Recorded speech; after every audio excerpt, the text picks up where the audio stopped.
नमो ताहि जाते भये अरहंतादि महान। करि मंगल करि हो महा ग्रंथ करन के काज। जाते मिले समाज सब पावे निज पद राज। पावे निज पद राज। इस भवतरु का मूल एक जानहु मिथ्या भाव। ताको करि निर्मूल अब करिए मोक्ष उपाव। करिए मोक्ष उपाव। मोक्ष मार्ग प्रकाशक नामक यह ग्रंथ है। आचार्य कल्प पंडित प्रवर टोडरमल जी साहब की अनुपम रचना। विविध प्रकार की भूलें बताई जा रही थी, कहाँ कहाँ चूक कर जाते हैं हम लोग, उसका यह निरूपण चल रहा था।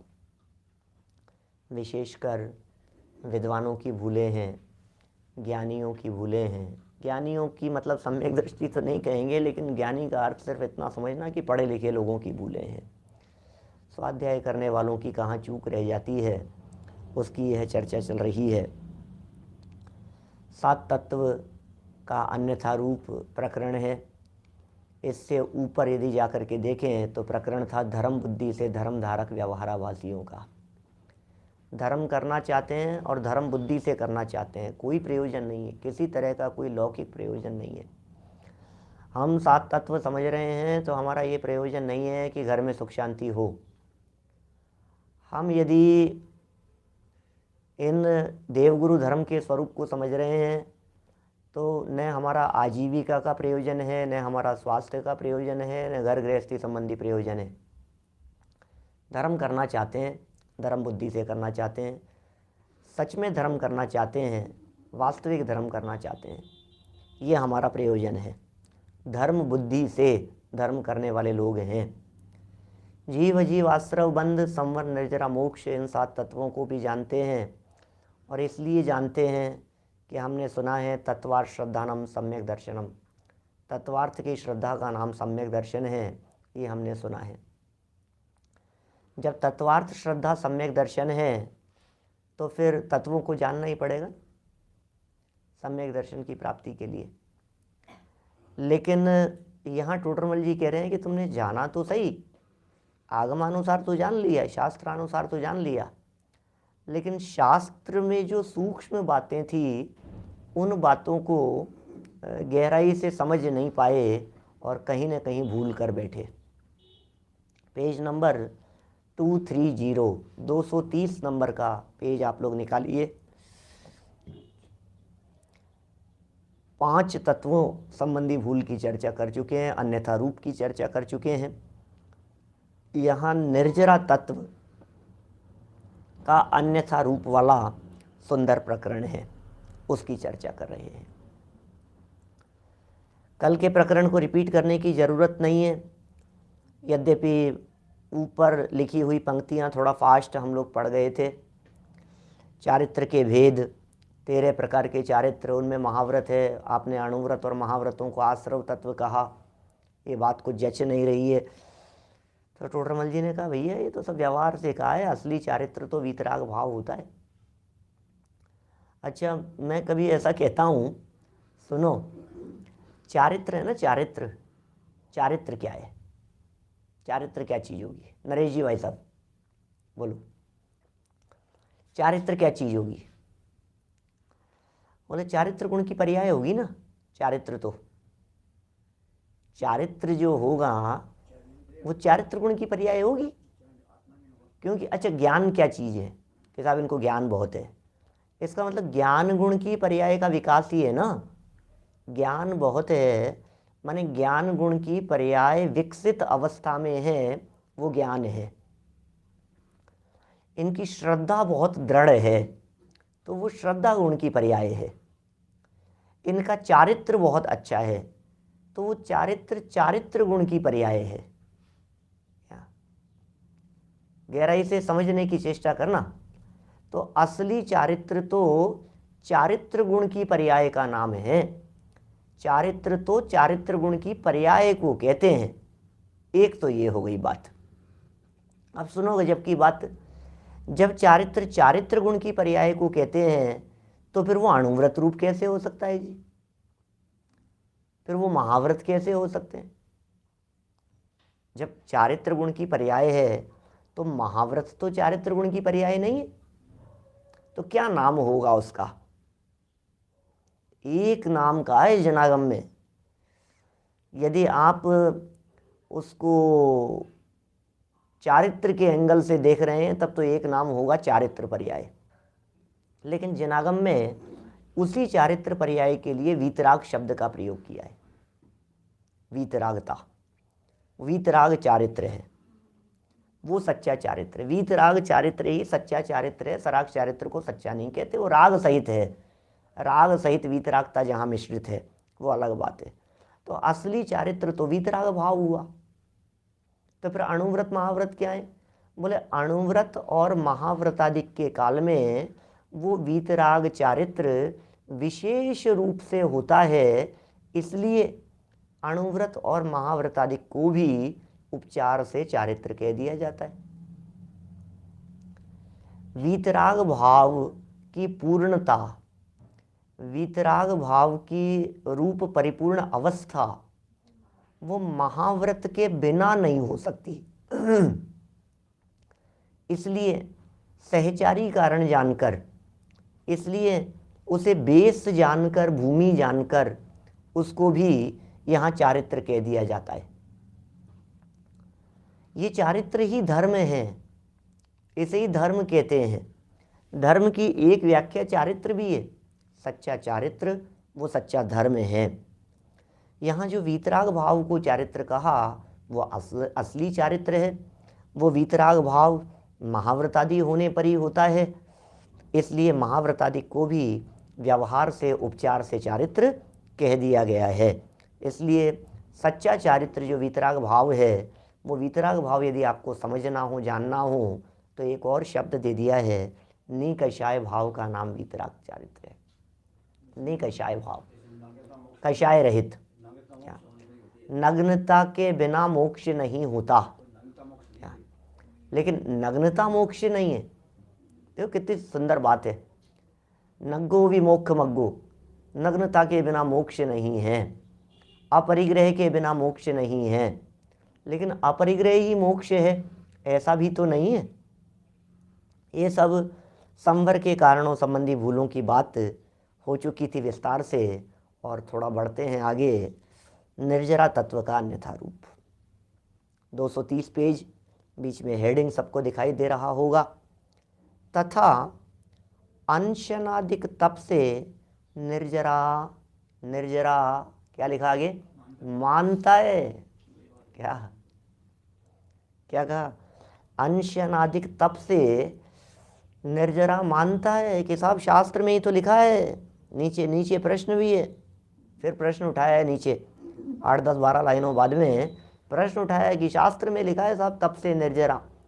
और पुरुषार्थ सिद्धि उपाय में भी अपना ऐसा प्रकरण चलता है, तप और निर्जरा के संदर्भ में भी इसी तरह की बात कही। साहब अनशन, अनशन कर रहे हैं साहब, इससे निर्जरा होती है, इससे निर्जरा होगी। क्या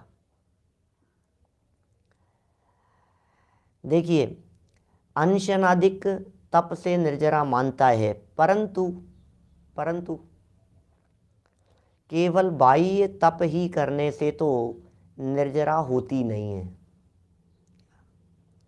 केवल बाह्य तप से तो निर्जरा होती नहीं है। अंशनादिक तो बाह्य तप है, अनशन, उनोदर, वृत्ति परिसंख्यान, रस परित्याग, विविध शय्यासन, काय क्लेश, ये तो बाहरी तप हैं। अकेले इन बाहरी तपों से तो निर्जरा होती नहीं है। क्या माने केवल बाह्य तप ही से, मतलब बाह्य तप का निषेध नहीं है, बाह्य तप भी होंगे। क्या बाह्य तप भी होंगे, बाह्य में अंशनादिक भी होंगे, मतलब ये सब कारण कहे हैं, लेकिन बाह्य तप ही तो निर्जरा का कारण नहीं है, उससे ही तो निर्जरा नहीं होती है। बाह्य तप तो शुद्धोपयोग बढ़ाने के अर्थ कहते हैं। क्यों कहे हैं? ये बहुत सुंदर लाइन है। बाह्य तप किस लिए है? बाह्य तप का प्रयोजन क्या है? अनशन का प्रयोजन क्या था? काय क्लेश का प्रयोजन क्या था? शुद्धोपयोग बढ़ाना प्रयोजन था। भोजन आदि से विरक्ति प्रयोजन था। अंदर का रिफ्लेक्शन वाली बात जो हमने 2-4 दिन पहले पुरुषार्थ सिद्धि उपाय में कही थी आपसे। अनशन, अंदर का रिफ्लेक्शन। अन शन दो है ना, अब इसमें बीच में कुछ शब्द जोड़ दो, अन और शन के बीच में। अंदर का रिफ्लेक्शन, अंदर में शुद्धता है तो बाहर में भोजन का त्याग, बस वही अनशन है। शुद्धोपयोग बढ़ाने के लिए। रस परित्याग क्यों है? शुद्धोपयोग बढ़ाने के लिए। विविक्त शय्यासन क्यों है? शुद्धोपयोग बढ़ाने के लिए। उन्नोदर क्यों किया? शुद्धोपयोग बढ़ाने के लिए। तो शुद्धोपयोग निर्जरा का कारण है भाई साहब, शुद्धोपयोग है निर्जरा का कारण। तो शुद्ध परिणति निर्जरा का कारण है। अभी उसकी भी चर्चा थोड़ा आगे बढ़ कर के इसी निर्जरा वाले प्रकरण के अंदर करेंगे। आगे 2-3 पेज तक चलेगा, 2-4 पेज का प्रकरण है निर्जरा तत्व का अन्यथा रूप।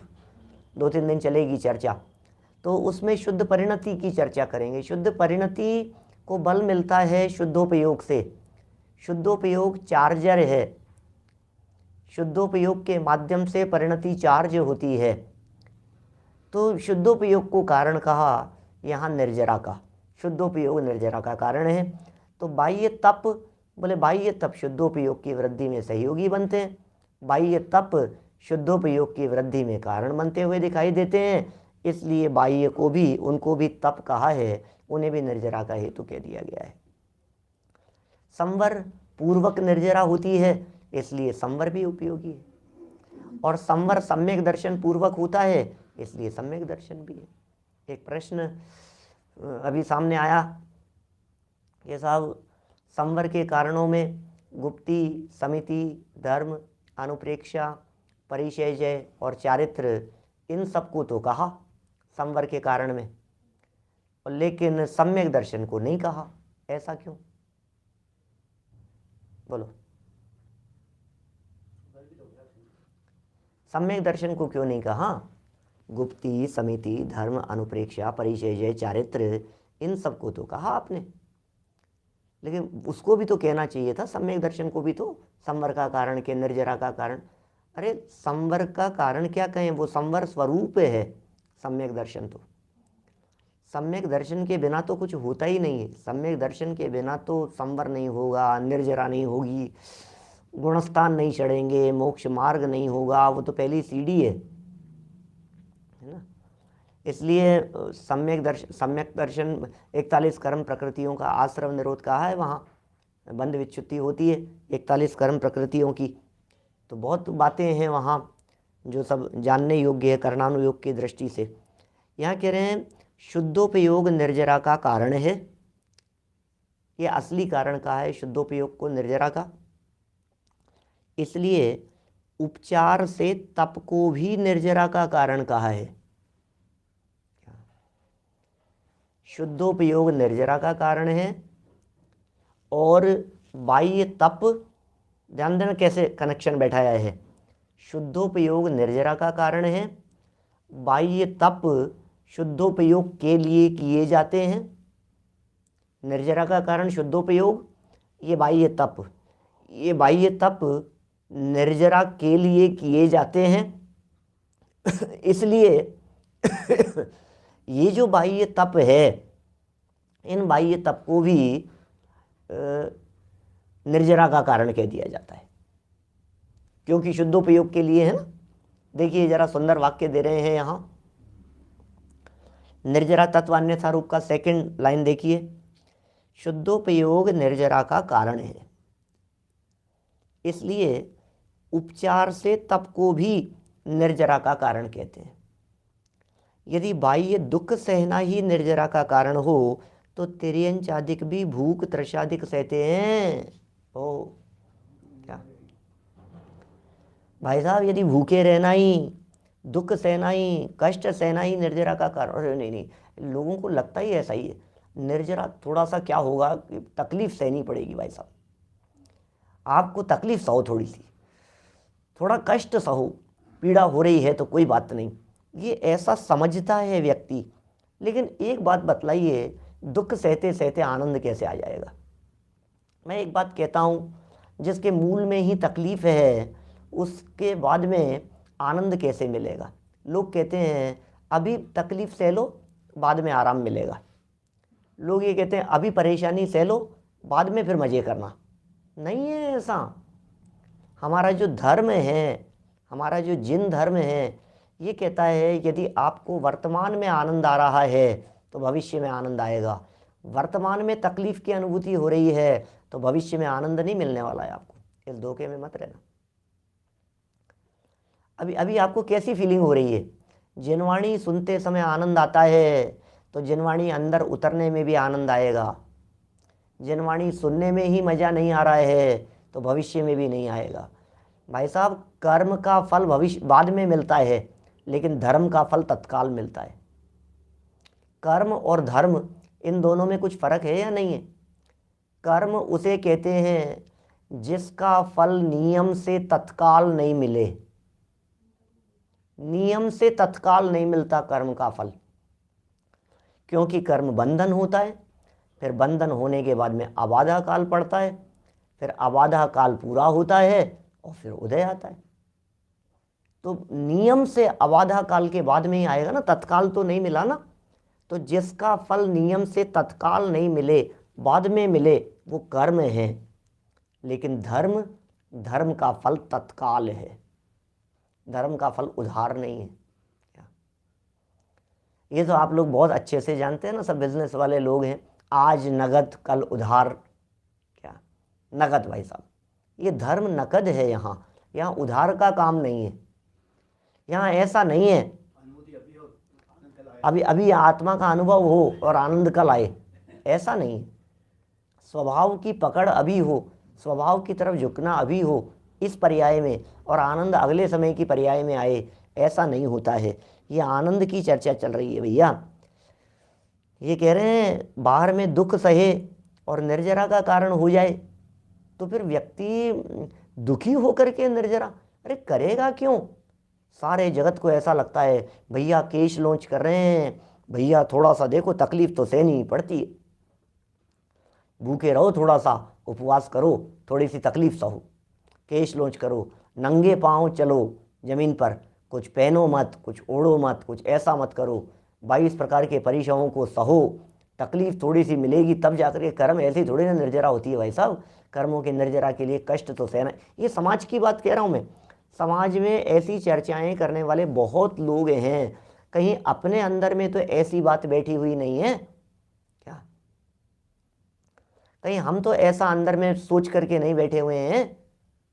ये कितनी गजब की बात कह रहे हैं। यहाँ आप दुख सह रहे हो, आप कष्ट सह रहे हो, आपको पीड़ा दिखाई दे रही है इसमें, और फिर आप ये कह रहे हो कि इससे निर्जरा हो जाएगी। नहीं होगी बिल्कुल निर्जरा। द्रव्यलिंगी मुनिराज बहुत कष्ट सहते हैं। अरे कष्ट सहने वाले लोग कम नहीं हैं। ये डोली पर चढ़ने वाले, शिखर जी की वंदना करने वाले जो लोग डोली ले ले करके चढ़ते हैं, कंधे पर ले ले करके वजन ले करके, मजदूर लोग पत्थर फोड़ने वाले, कितने कष्ट सह रहे हैं, कितनी निर्जरा हो रही होगी। अपने माथे पर यदि पत्थर उठा करके रखने से निर्जरा ज़्यादा होती हो तो मजदूर रोजाना अपने माथे पर टोकरे ढोता है, उनके कितनी निर्जरा होती होगी?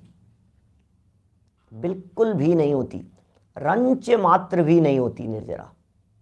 माने इससे रंच मात्र भी निर्जरा का संबंध नहीं है। और एक गजब का उदाहरण यहाँ दे दिया पंडित जी ने, तिर्यंच आदि भी तो भूख तृषाधिक सहते हैं। बोलो, उसे निर्जरा कहा है कहीं कहीं, लेकिन पता है क्या कहा है? उसे अकाम निर्जरा कहा है। सुना कभी आपने अकाम निर्जरा? अकाम निर्जरा बिना इच्छा की निर्जरा। क्या कमट को निर्जरा हो गई होती, नारकी को निर्जरा हो गई होती है। नारकी जीव सागरों तक मिनिमम 10,000 वर्ष की आयु है नरक में और भूखे रहते हैं। अकाम निर्जरा क्या चीज है? अकाम निर्जरा होती है तिर्यंचों के, कदाचित मनुष्यों के भी, और उस अकाम निर्जरा के फल में देवगति की प्राप्ति कर लेते हैं। ये कैसी निर्जरा होती है? सच्ची निर्जरा नहीं है, लेकिन हाँ थोड़ा सा खींचतान है जिस निर्जरा में, वो अकाम निर्जरा है। त्रियंच भूखे रहते हैं, कितने ही त्रियंच इधर उधर घूमते फिरते रहते हैं, एक एक दो दो दिन तक भोजन नहीं मिले, बतलाइए। जो रोड पर घूमती हैं गायें भैंसें और सड़क का ही चारा चरती हैं, घूमती फिरती रहती हैं इधर उधर, लावारिस हैं, आवारा हैं, सड़क पर रहने वाले कुत्ते हैं। अब आपके शहर में लग गया कर्फ्यू, रोड पर कोई आता जाता नहीं है, सड़कें सुनसान हैं, सड़क पर कोई व्यक्ति कोई चीज़ फेंक नहीं रहा है। अब बताओ, अब ये क्या खाएंगे?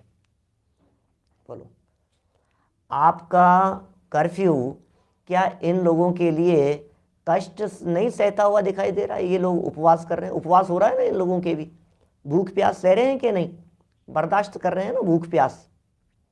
तो टोडरमल जी कह रहे हैं कितनी निर्जरा होती होगी भैया भूखे रहने से। पृथ्वी का एक जीव खड़े हुए हैं, वृक्ष हैं जंगलों में, बरसात नहीं आ रही है, किसी भी तरह का पानी देने वाला नहीं है कोई भी।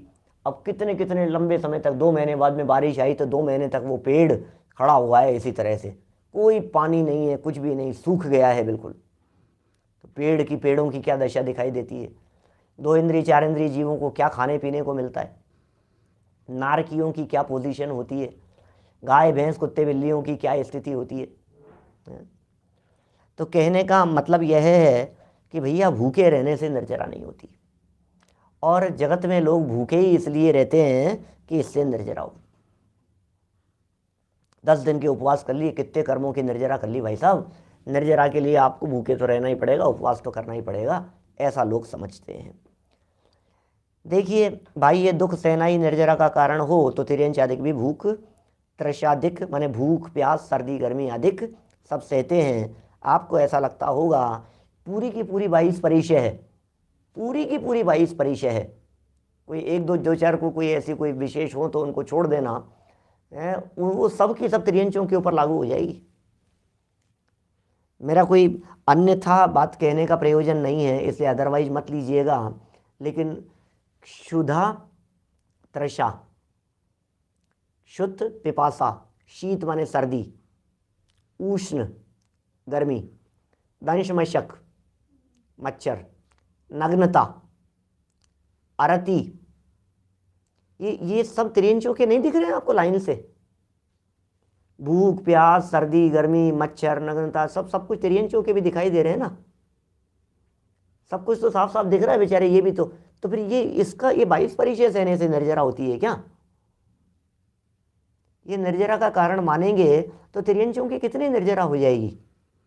लेकिन प्रश्न उठाया टोडरमल जी ने एक बड़ा गजब का, शायद आप लोगों के चित्त में नहीं उठता हो। आप तो इतना सा जवाब सुन करके ही संतुष्ट हो गए कि हाँ सही कह रहे हो साहब, ये निर्जरा का कारण। लेकिन टोडरमल जी को बर्दाश्त नहीं। टोडरमल जी ऐसे ऐसे प्रश्न उठाएंगे, गजब की शैली है पंडित जी की।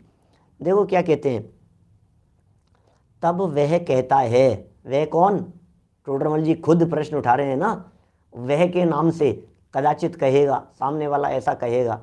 वह कहता है वे तो पराधीनता से सहते हैं, लो वे तो पराधीनता से सहते हैं, स्वाधीनता से धर्म बुद्धि पूर्वक उपवास आदि रूप तप करे उसके निर्जरा होती है। कितना सुंदर प्रश्न है। तिर्यंचों को तो मजबूरी में भूखे रहना पड़ा है, और हमारे को तो भोजन की व्यवस्था थी, खाना खिलाने वाले थे, बनाने वाले थे, परोसने वाले थे, अच्छे से अच्छे मेवा मिष्ठान था, सब कुछ था। उसके बावजूद भी हमने क्या किया? धर्म बुद्धि से उपवास किया है कि इससे धर्म होता है। क्या तर्क है पंडित जी का?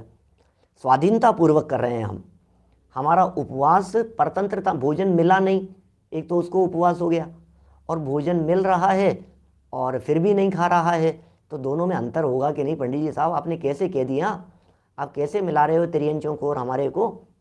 तिर्यंचों के तो नहीं होगा क्योंकि बेचारों की मजबूरी है, नारकियों के तो नहीं होगा, क्योंकि नारकियों की मजबूरी है, लेकिन हमने तो बुद्धिपूर्वक किया है, उपवास किया है, पराधीन होकर के नहीं किया है, स्वाधीनता पूर्वक उपवास किया है, इसलिए उसके तो निर्जरा होगी, हमारे तो निर्जरा होगी, ऐसा सामने वाले का कहना है। जवाब सुनो क्या कहते हैं, समाधान। धर्म बुद्धि से बाह्य उपवास आदि तो किए, धर्म बुद्धि से बाहर में उपवास आदि तो कर लिए आपने, और वहां उपयोग का क्या है भाई साहब, बोलो। आपने धर्म बुद्धि से उपवास किया तो वहां उपयोग अशुभ, शुभ और शुद्ध रूप जैसा परिणमित हो वैसा परिणमो। आपको क्या कहना है उस उपवास की स्थिति में? धर्म बुद्धि से भूखे रह गए, धर्म बुद्धि से आपने उनोदर कर लिया, धर्म बुद्धि से रस परित्याग किया, रसों को बदल बदल करके त्याग किया। ये कह रहे हैं वहाँ उपयोग अशुभ, शुद्ध, शुभ और शुद्ध, तीन तरह की है ना परिणामों की स्थिति। अशुभ, शुभ और शुद्ध जैसा परिणमित हो वैसा परिणाम हो।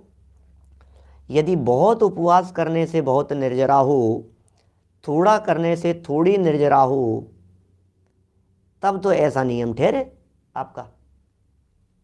आपने जो बतलाया कि हमने धर्म बुद्धि से किया है, तो फिर यदि वहाँ ज़्यादा उपवास करने से ज़्यादा निर्जरा, कम उपवास करने से कम निर्जरा, तब तो उपवास आदि ही निर्जरा का मुख्य कारण ठहरेगा, सो तो बनता नहीं है।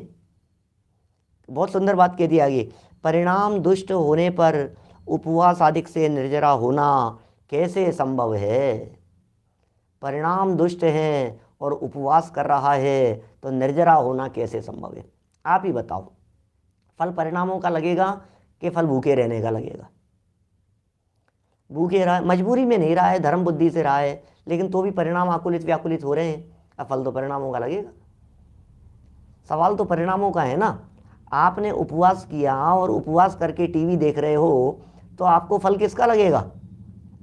आपने उपवास किया और उपवास करके आप दुकान पर बैठे हो, ग्राहकों से लेन देन, व्यापार का हिसाब किताब, बहुत दिनों से टाइम नहीं मिला था, वो सारा का सारा लेखा जोखा कर रहे हो आप, तो आपको फल किसका मिलेगा? अशुभ का। परिणाम तो अशुभ है ना।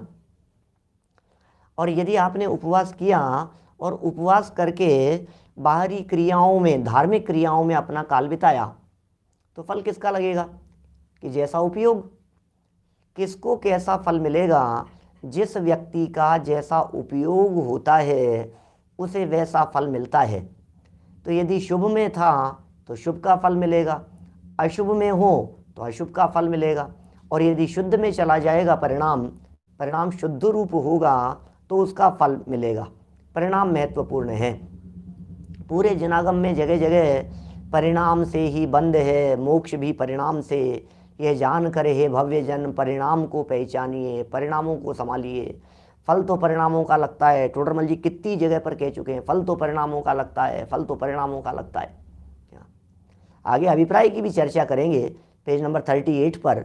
अभी है 8 दिन की 10 दिन की दूरी अभी वहाँ पहुँचने में, लेकिन फल तो परिणामों का लगता है। अब क्या करें बोलो? परिणाम संभालो, परिणाम संभालो। अब टोडरमल जी का यहाँ ये कहना है कि भैया तू ये कह रहा है कि उपवास मैंने किया था धर्म बुद्धि से, और यदि उपवास करने से ही बहुत निर्जरा होती है तो हमें तो सिर्फ इतनी सी बात बतला दो कि जो कम उपवास करेगा उसके कम निर्जरा, जो ज़्यादा उपवास करेगा उसके ज़्यादा निर्जरा। तो फिर निर्जरा का कारण उपवास ही ठहरा ना। क्या बाहुबली भगवान ने तो 1 वर्ष उपवास किए, बोलो 12 महीने के उपवास किए। और ऋषभ देव ने कितने उपवास किए? ऋषभ देव स्वामी का उपवास कितने समय का था?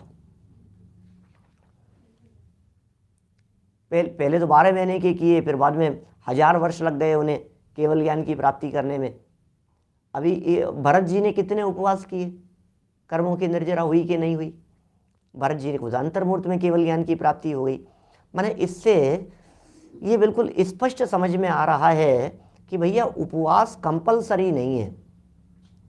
ऐसा भी संभव है कि कोई मुनिराज दीक्षा के बाद रोजाना आहार चर्या के लिए गए, 6 महीने बाद में केवल ज्ञान की प्राप्ति हुई और 6 महीने तक रोजाना प्रतिदिन आहार लेते रहे और फिर भी उन्हें मोक्ष हो गया। सारे कर्मों की निर्जरा हो गई, केवल ज्ञान की प्राप्ति हो गई। भरत जी ने भी तो उपवास नहीं किया था, अनशन भी नहीं किया, उनोदर भी नहीं किया। जब अनशन ही नहीं हुआ, उनोदर ही नहीं हुआ, जब उनोदर नहीं हुआ तो रस परित्याग का क्या होगा? बोलो, अटपटी प्रतिज्ञाएं लेने का क्या होगा? अरे वो तो दीक्षा लेकर के बैठे भरत चक्रवर्ती जी, चक्रवर्ती तो पहले थे, अब दीक्षा लेकर के मुनि हो गए। उन भरत मुनिराज को अंतर्मुहूर्त में केवल ज्ञान की प्राप्ति हो गई। कितना सुंदर तर्क, कितना सुंदर है। बोलो, आप यदि बहुत उपवास से बहुत निर्जरा, थोड़े उपवास से थोड़े निर्जरा, ऐसा मान लो आप, तो जो जब तक व्यक्ति 1 महीने के उपवास नहीं करेगा तब तक तो मोक्ष नहीं जा सकेगा। बोलो अब आपका क्या होगा? अरे मुझसे तो उपवास नहीं हो सकता, मुझसे तो उपवास नहीं हो सकता, मैं तो उपवास नहीं कर सकता। तो भैया तुम यदि उपवास नहीं कर सकते तुम्हें मोक्ष नहीं होगा, फिर ऐसा हो जाएगा। सही कह रहे जितेंद्र जी साहब, आहार का है ही नहीं, रंच मात्र संबंध नहीं है। आहार से निर्जरा का और आहार से कर्म बंधन का क्या संबंध है? बोलो, यदि भोजन करने से कर्म बंधन होते हो तो फिर मुनिराज की निर्जरा नहीं होगी, और भूखे रहने से यदि निर्जरा होती हो तो नारकियों की भी हो जाएगा, त्रियंचों की भी हो जाएगा। परिणाम पूर्वक उपवास करने से होता हो तो उपवास ही मुख्य कारण रहेगा। और फिर एक और बात कह दी कि आपने उपवास तो किया और परिणाम दुष्ट हो, तो उपवास अधिक से निर्जरा होना कैसे संभव है? अब परिणामों में तो दुष्टता चल रही है, परिणामों में तो क्रूरता चल रही है, परिणामों में तो मायाचारी चल रही है, परिणामों में तो प्रदर्शन चल रहा है। अरे कितने ही मनुष्य गति के जीव, बच्चों की बात करें क्यों, बड़ों को अपन शामिल करें उसमें, लेकिन ऐसे दिखते हैं मैं उपवास करूंगा तो जुलूस निकलेगा। अभी आजकल होते हैं कि नहीं होते हैं मुझे पता नहीं है, नहीं होते, सब खत्म हो गई है इस तरह की चीज़ें, क्योंकि आजकल उपवास करने वाले ज़्यादा हो गए हैं। पहले कोई बच्चे हैं, थोड़े बड़े हैं, युवा वर्ग में हैं, 18-20 साल के हैं, 15-17 साल के हैं, कोई उपवास आदि 3 दिन का किया, तेला किया, जुलूस निकाला जाता था, नए नए कपड़े बनते थे और होते थे, सम्मान होता था उनका। तो ये सब देख करके उन्हें लगता था मैं भी करूँगा, मैं भी करूँगा, मुझे भी सम्मान मिलेगा, मेरे भी नए कपड़े बनेंगे, मेरे लिए भी ऐसा होगा, मेरे को भी रथ में बिठाएंगे, जुलूस निकालेंगे। पता है तेला करके जुलूस निकालते थे, ऐसा रथ में बिठाते थे, बग्गी लेकर के आते थे, बग्गी में बिठा करके ले जाते थे उन्हें। आप लोगों ने देखे होंगे, सब लोग, सब कम उम्र के लोग तो कम हैं यहाँ, सब ज़्यादा उम्र के ही हैं, सब लोगों ने देखा होगा। आज भी होता है, गाँव में होता है, जगह जगह होता है, छोटी जगहों पर होता है, हमारे शहरों में बंद हो गया। ऊँट बग्गियाँ आती थी, उन पर बिठाते थे, होता है, बहुत जगह होता है। तो ये सब बड़ा एक अट्रैक्शन का कारण बनता था, मैं भी करूँगा, मैं भी करूँगा, इस तरह से उपवास। दूसरे संप्रदायों में अपने भी बहुत चलता था, इस तरह का बहुत चलता था, हमने बहुत देखा है, हमने आस पड़ोस में, समाज में, लेकिन देखा है 20-25 साल पहले। अभी 10-5 साल 15 साल में तो कहीं कुछ इस तरह के देखने को मिला नहीं। खैर देखिए क्या कह रहे हैं यहाँ, परिणाम दुष्ट हैं, परिणामों में लोभ है, परिणामों में किसी का उपदेश है, कहीं समझ लीजिए किसी ने शर्त लगा ली कि तू तो नहीं कर सकता है, अब ये मान कशाई के कारण मैं तो करके दिखा दूंगा, तो इसने कर लिया। और भी और बहुत सारी बातें हो सकती है। कई लोग ऐसे भी मिलते हैं, अब देखना थोड़ी उल्टी बात कहता हूँ, कई लोग ऐसे भी मिलते हैं जो ये कहते हैं यार वीक में एक उपवास तो करना ही चाहिए, इससे क्या होता है, पेट ठीक रहता है, इससे स्वास्थ्य ठीक रहता है, इससे क्या होता है, वो बॉडी का जो भी कब्ज होती है और होती है सब कुछ, वो हीलिंग की वजह से वो सब सारा बॉडी का जो सिस्टम होता है ना, वो सब सही हो जाता है। इस दृष्टि से भी ऐसा होना चाहिए। तो ये तो प्रयोजन ही बिगड़ गया आपका, बात ही बदल गई है बिल्कुल। टोडरमल जी साहब कह रहे हैं यदि ऐसा कहें कि जैसा शुभ अशुभ शुद्ध उपयोग परिणमित हो उसके अनुसार बंद निर्जरा है। बोलो आप लोगों को भी ये बात जच रही होगी। यदि ऐसा कहें, यदि ऐसा माने कि भैया अशुभ उपयोग होगा तो उसके अनुसार वैसा बंधन होगा, शुभ होगा तो शुभ के अनुसार बंधन होगा, शुद्ध होगा तो शुद्ध के अनुसार होगा। तो जैसा अशुभ शुभ और शुद्ध उपयोग रूप परिणमित हो ये जीव, उसके अनुसार बंध निर्जरा है। तो उपवास आदि तप मुख्य निर्जरा का कारण कैसे रहा। ये सब तर्क हैं। ये सुंदर तर्क देकर के पंडित जी साहब इन बातों को समझा रहे हैं कि भैया तुम जो उपवास के पीछे पड़ गए हो, अनशन उनोदर आदि इन चीज़ों के पीछे पड़ गए हो, ये कोई मुख्य कारण नहीं है। असली बात को पहचानो।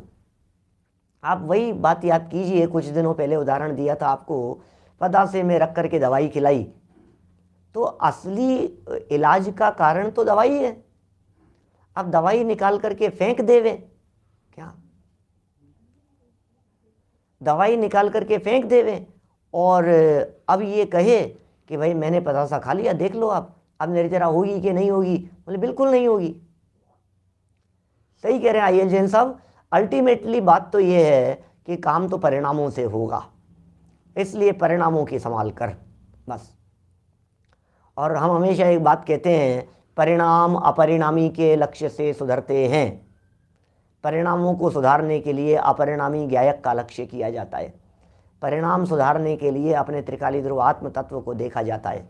स्वभाव के अवलंबन के बिना परिणाम सुधरते नहीं हैं। जिन्हें आत्मा की खबर नहीं होती है उनके परिणाम सुधरते नहीं हैं। यदि आप अपने परिणामों को सुधारना चाहते हैं तो देखो, सुधारने की बात कह रहा हूँ, सुधारना और संभालना और बिगाड़ना तीन चीज़ें हो गई। तो विषय कषायों के आधार से परिणाम बिगड़ते हैं। घर गृहस्थी व्यापार रोजगार इनसे परिणाम बिगड़ते हैं। जनवाणी तत्वज्ञान पंच परमेष्टियों के समागम में आकर के परिणाम संभलते हैं, सुधरते नहीं हैं। संभल गए, थोड़े से संभले हैं।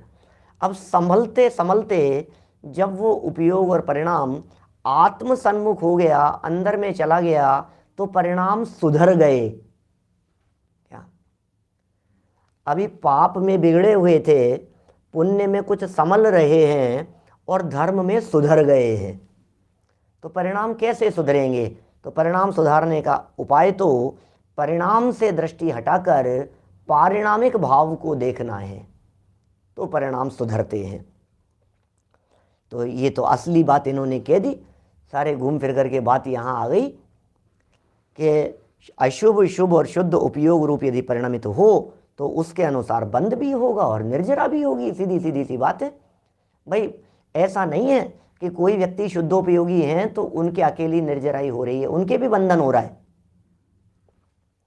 यह भाव मिश्र रूप है, कछु वीतराग भया है, कछु सराग रहा है। ये मिश्र भाव की चर्चा है। मैंने 228 पेज पर चर्चा की थी अपन ने पीछे। मिश्र भाव है ये, कुछ वीतरागता है, कुछ सरागता है, कुछ शुद्धोपयोग की दशा है और शुद्धोपयोग के काल में भी रागांश मौजूद है।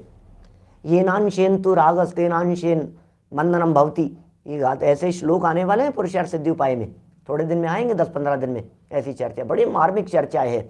जितने अंश में शुद्धताएं उतने अंश में निर्जराएं, जितने अंश में दृष्टि सम्यक हो गई है उतने अंश में बंधनम नास्ति, बंधन नहीं है, और जितने अंश में राग का सद्भाव है उतने अंश में बंधन है। तो बंधन भी है, निर्जरा भी है। ज्ञानियों के जीवन में भी छद्मस्त ज्ञानियों की बात कीजिए आप, क्योंकि ज्ञानी तो अनंत भगवान भी है, ज्ञानी तो सिद्ध भगवान भी है। यहाँ अनंत सिद्ध भगवान की चर्चा नहीं है, यहाँ छद्मस्त ज्ञानियों की चर्चा है। जितने छद्मस्त हैं, ये छद्मस्त ज्ञानियों के अपने परिणामानुसार बंध और निर्जरा हैं, तो फिर उपवास आदि तप मुख्य निर्जरा का कारण कैसे रहा। फिर क्या हुआ, अशुभ शुभ परिणाम बंध के कारण ठहरे और शुद्ध परिणाम निर्जरा के कारण ठहरे। ये आ गई कुल मिलाकर के निष्कर्ष वाक्य, निष्कर्ष की बात। अशुभ परिणाम और शुभ परिणाम ये बंध का कारण है, और शुद्ध परिणाम माने शुद्धोपयोग, ऐसा कहा। शुद्ध परिणाम क्या चीज़ है, अशुभ और शुभ। यदि आप ये बात कह रहे हो तो वो तो बंध का कारण है। अशुभ शुभ से बंधन है और शुद्ध परिणामों से निर्जरा होती है। अब प्रश्न उठाया आगम की साक्षी दे करके। मैंने कल कही थी ये बात, वो उसमें जो कल टोडरमल जी के ऊपर जो विशेष आयोजन था शाम को, उसमें बोला मैंने ये बात आपको। तो उसमें मैंने ये बात कही आपसे कि टोडरमल जी ने 7वें अध्याय में जितने प्रश्न उठाए हैं, आपको उन सब प्रश्नों में आगम प्रमाण मिलेंगे। मैक्सिमम जगह। 7वें अध्याय में जितने आगम प्रमाण मिलेंगे वे सारे के सारे आगम प्रमाण प्रश्नकर्ता के मुंह में हैं। इसका मतलब टोडरमल जी का शिष्य आगम से प्रश्न करता है और टोडरमल जी तर्क, युक्ति और न्याय से जवाब देते हैं। बोलो, टोडरमल जी सिर्फ प्रश्नकर्ता के प्रश्न शास्त्र में लिखा है साहब, ये शास्त्रकर्ताओं की भूलें हैं, शास्त्र पाठियों की भूलें हैं। बोलो, शास्त्र में ये लिखा है, क्या लिखा है? प्रश्न उठाया, तत्वार्थ सूत्र में तपसा निर्जरा चे 9वें अध्याय का 3रा सूत्र है। ऐसा कैसे कहा? पहला सूत्र लिखा से गुप्ती समिति क्या आश्रम निरोधे संवर है। दूसरा सूत्र लिखा गुप्ती समिति धर्मानुप्रेक्ष नहीं स गुप्ती समिति धर्मानुप्रेक्ष परिचय चारित्री। फिर तीसरा सूत्र लिखा तपसा निर्जराचे। तो तीसरे सूत्र में 9वें अध्याय के तीसरे सूत्र में तप से निर्जरा होती है ऐसा लिखा। वो कैसे लिखा है? तो फिर निर्जरा का कारण तो तप है ना, और तप तो अनशन है, उन्नोदर है, वृत्ति परिसंख्यान है, यही है तप। तो समाधान कर रहे हैं, भैया शास्त्र में इच्छा निरोधस तप कहा है, ये है तप। तुम अकेले अनशन अनशन अनशन की डबली बजा रहे हो, गलत फहमी में मत रहो। क्या ये कह रहे हैं? इच्छा निरोधस तप है ऐसा कहा है। इच्छा को रोकना उसका नाम तप है। ये इच्छा निरोधस तप है। धवला पुस्तक 13 का प्रकरण है, खंड 5 है, भाग 4 है, सूत्र 26 है। धवला पुस्तक 13 सूत्र नंबर 26 में इच्छा निरोधस तप की बात कही। इच्छाओं के रुकने का नाम तप है। आपने जो अनशन किया था उस अनशन में भी इच्छा निरोध था। आपने जो अनशन उन्नोदर किया था उसमें भी इच्छाओं का कंट्रोल ज़्यादा था। रस परित्याग में भी इच्छा निरोध तप था। तो असली बात क्या हुई? उपवास नहीं, उपवास में जो इच्छाएं रुकी, उपवास शरीर का परिणमन है। उपवास भोजन नहीं करने की प्रवृत्ति है, भोजन नहीं मिलने रूप प्रवृत्ति है, लेकिन उसके साथ में परिणाम जीव का है। तो इच्छाओं को रुकने रूप जो बात कही गई है वो निर्जरा है।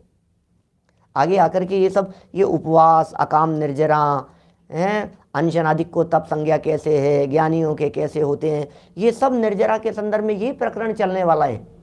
बहुत सूक्ष्मता से चलेगी चर्चा। इसलिए अभी छद्मस्त अवस्था में, छद्मस्त माने, छद्मस्त का अर्थ है 12वें गुणस्थान तक के जीव। छद्म शब्द का अर्थ होता है ढका हुआ। छद्म वेश में आया है कोई व्यक्ति, इसका मतलब छिप करके आया है, बुर्का डाल के आया है, कपड़ा डाल करके आया है, वेश बदल करके आया है, प्रकट नहीं है, दिखाई नहीं दे रहा है। ढके हुए को कहते हैं छद्म, आवरण सहित को कहते हैं छद्म। स्थ रहना, आवरण में जो जीव हैं ये सब छद्मस्त हैं। 12वें गुणस्थान तक के जीव छद्मस्त हैं। यहाँ छद्मस्त जीवों की मुख्यता से ही चर्चा चल रही है। सो इच्छा को रोकना उसका नाम तप है। सो अशुभ और शुभ इच्छा मिटने पर उपयोग शुद्ध हो। लो, अशुभ इच्छा भी नहीं थी और शुभ इच्छा भी नहीं थी, वहाँ निर्जरा है। दोनों तरह की बातें ले लेना। अशुभ और शुभ दोनों ही इच्छा के मिटने पर उपयोग कैसा हो? शुद्ध हो तो निर्जरा है। पाप की इच्छा नहीं है, शुभ भाव रूप भी इच्छा नहीं है, पंच परमेष्ठियों में भी अटका हुआ नहीं है, तब वो शुद्ध परिणाम होंगे। जिन पुण्य पाप नहीं कीना, आत्म अनुभव चित्त दीना, ये है निर्जरा। क्योंकि पुण्य और पाप, पाप किया तो अशुभ हो गया, पुण्य किया तो शुभ हो गया। अब पुण्य और पाप माने शुभ और अशुभ, पाप माने अशुभ, पुण्य माने शुभ। पाप और पुण्य ये दोनों नहीं किया तो फिर क्या होगा भाई साहब? फिर कैसी दशा होगी? बोले फिर जो उपयोग की दशा होती है उसे शुद्ध उपयोग कहते हैं, वहाँ निर्जरा है। इसलिए तप से निर्जरा कही, इसलिए निर्जरा का हेतु तप कहा गया है। यहाँ कहता है आहार आदि रूप अशुभ की तो इच्छा दूर होने पर ही तप होता है, परंतु उपवास आदि व प्रायश्चित आदि शुभ कार्य हैं, इनकी इच्छा तो रहती ही है। आप ऐसा कैसे कह सकते हैं? इसका समाधान पंडित जी साहब ने जो किया है उसकी चर्चा कल आगे यथा समय बढ़ाएंगे। अभी की बात को हम यहीं विराम देते हैं। निज निधि निज में बताई, यह अनंत उपकार है। उसके लिए जिन वाणी माँ को वंदना शत बार है, वंदना शत बार है।